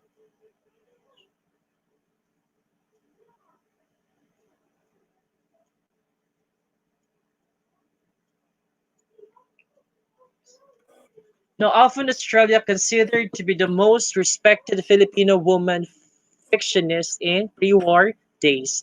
Her collection of short stories won a prize in the Commonwealth Literary Contest in 1940. In drama, she bagged the major prizes of the Arena Theater Writing Contest. 17 of her stories have been published in Magnificence and Other Stories in 1960. She died in 1983. We had this one last review actually. Ayala Tita Lacampra, a prolific writer of short stories, poems, and juveniles. She was columnist of Weekly Women magazine and feature writer for the Sunday Times magazine. She is famous for her poem Sunflower and Cactus, which appeared in her collected volumes entitled Sunflower Poems in 1960. Her other collection is Ordinary Poems. This is in year 1967. Mhm. Next, we have the Benetti, Francisco Benetti's. He wrote the essay, What is an Educated Filipino? Okay. He is considered one of the notable figures in Philippine education as he founded the National Federation of Filipino Teachers. Okay. He founded the National Federation of Filipino Teachers, the UP College of Education, and the Philippine Journal of Education, which he also edited. Okay, that's Francisco Benitez. Now let's have Paz Marquez Benitez. Did I say this right? She was the editor of the Women's Journal, the first feminine literary magazines in English published in the Philippines. Some of her famous stories include Dead Stars, Stepping Stones, and Halfway. Dead Stars, published in 1923, was considered the first successful Filipino modern short story in English. We have Carlos Balusan. He is famous for his autobiographical novel America. America is in the Heart, 1946, which mirrors Filipinos' disillusionment of the great American dream. He went to the US during the Great Depression. Balusan has also written a collection of humorous stories, The Laughter of My Father, that's in 1944, and a volume of poetry, The Voice of Bataan, in 1943. His other novel is The Power of the People, about the Hukbalahap, if you can remember that one. We have also uh, Hilda Cordero Fernando. Her short stories won 2 Palanca Awards and 2 Free Press Awards. People in the War, a story that tests family devotion during the war and the visitation of the gods. That shows an ill agrarian society from the perspective of an English school teacher, both included in the collection, the butcher, the baker, and the candlestick maker. Also, we have Amador Daggio, a novelist and teacher. He won various college and national magazines awards for his poetry and fiction. He is famous for his story, The Wedding Dance.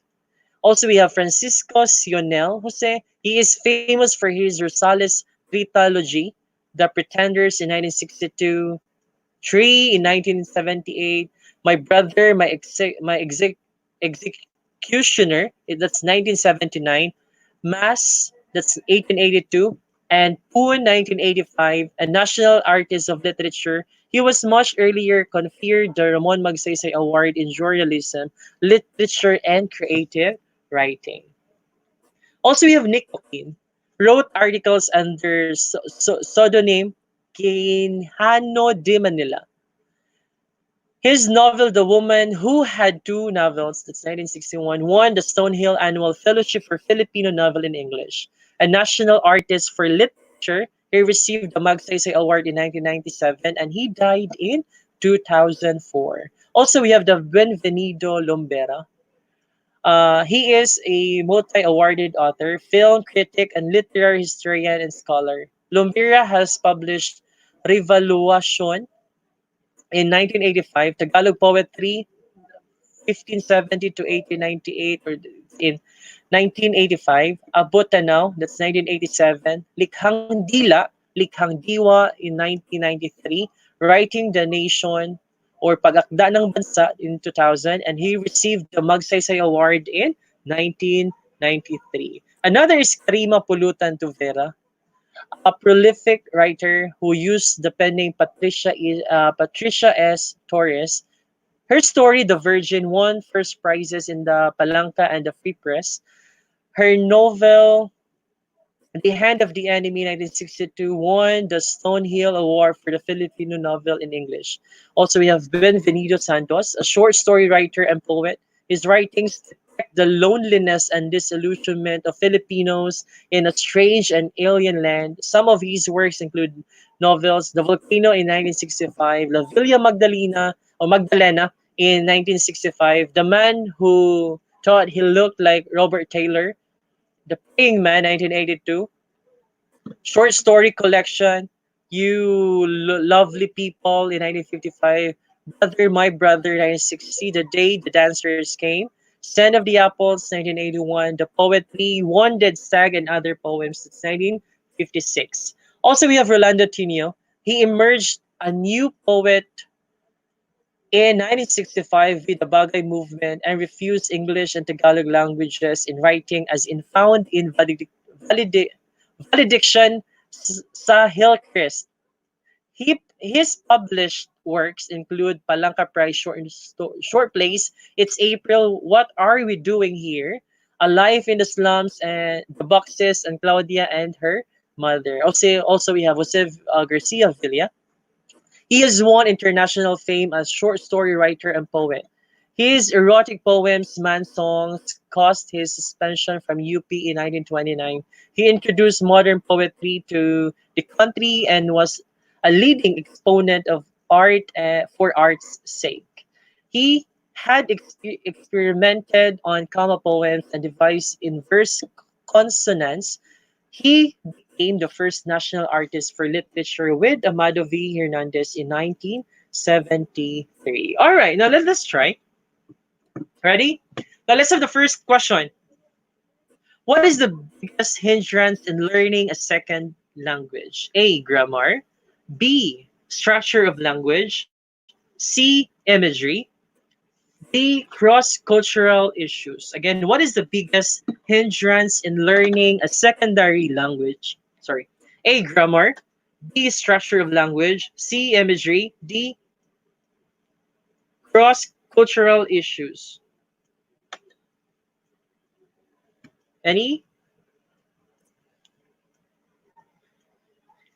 I believe you're correct. The answer is letter D. Cross-cultural issues. No. Letter B. The biggest language learning entails learning about culture of the language origin. Okay. Number 2. Paz Marquez Benitez wrote a story about a love triangle amongst Alfredo Esperanza and Julia. Okay. Love triangle amongst Alfredo Esperanza and Julia. What is the title of this masterpiece? A. Wedding Dance. B. Dead Star. C. Desire. D. Tatsulok. What's your answer?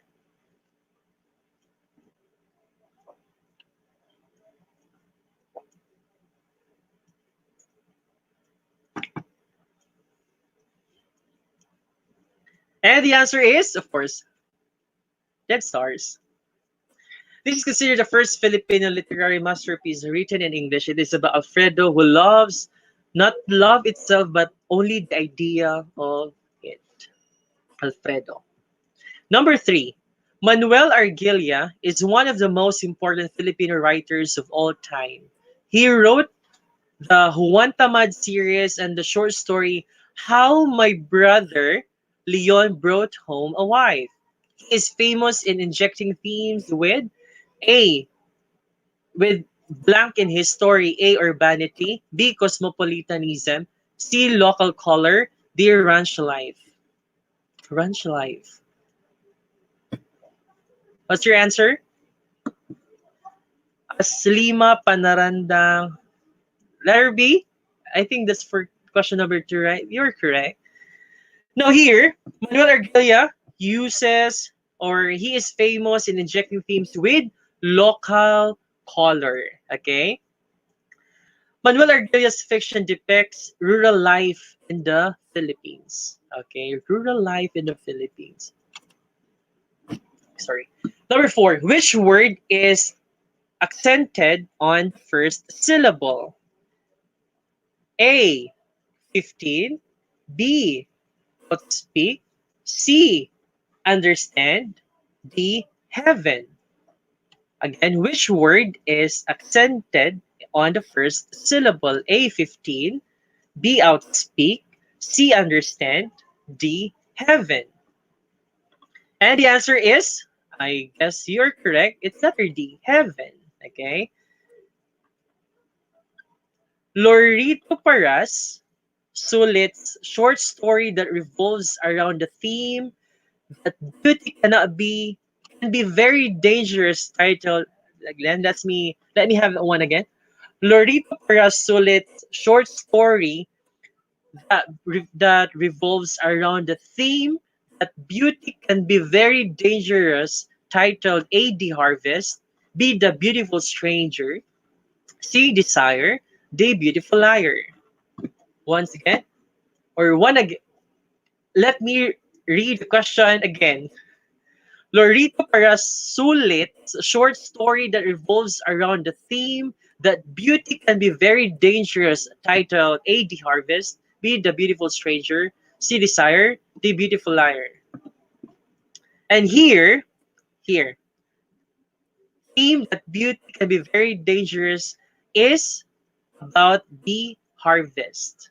Okay? No, Fidel and Vidal are brothers who both got attracted to Miss Francia. Okay? And this attraction to Miss Francia led to heartaches of both brothers. Mhm. Number 6. Which figure of speech is used in the lines below? His bright eyes rolled, they never seemed to settle, and glittered like the flowers beneath a kettle. Geoffrey Chaucer, or Chaucer is Chaucer, The Canterbury Tales. A, simile. B, hyperbole. C, metaphor. D, personification. His bright eyes rolled, they never seemed to settle, and glitter like the flowers beneath a settle. Here, simile. As you can see here, we have like. Right? It's very easy. Number 7. Which short narrative poem is intended to be sung? Again, which short narrative poem is intended to be sung? A, ballad. B, lyric. C, epic. D, romance. Oh, what's your answer? And you're correct. It's letter A, ballad. Mhm. Intended to be sung. Number 8, he drank his tea in oceans. Again, he drank his tea in oceans. A, personification. B, hyperbole. C, irony. D, metonymy. What's your answer? Of course, that's hyperbole. Let's letter B. And number 9, among Mussolini's great achievement were the revival of a strong national consciousness, the expansion of the Italian Empire, and the running of the trains on time. A, climax. B, metaphor. C, parallelism. D, personification. Among Mussolini's great achievement were the revival of a strong national consciousness, the expansion of the Italian Empire, and the running of the trains on time. A, climax. B, metaphor. C, parallelism. D, personification. What's your answer?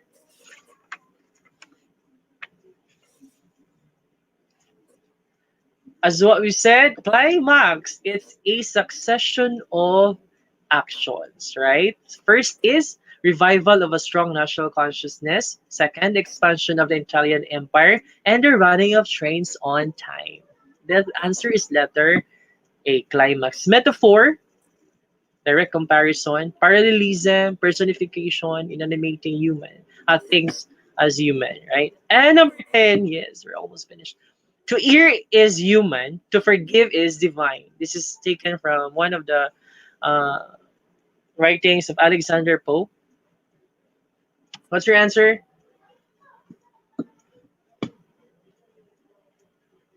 And that's correct. Antithesis. We say antithesis, the opposite, okay? To err is human, to forgive is divine. We have opposite. We use two ideas, opposite ideas. All right.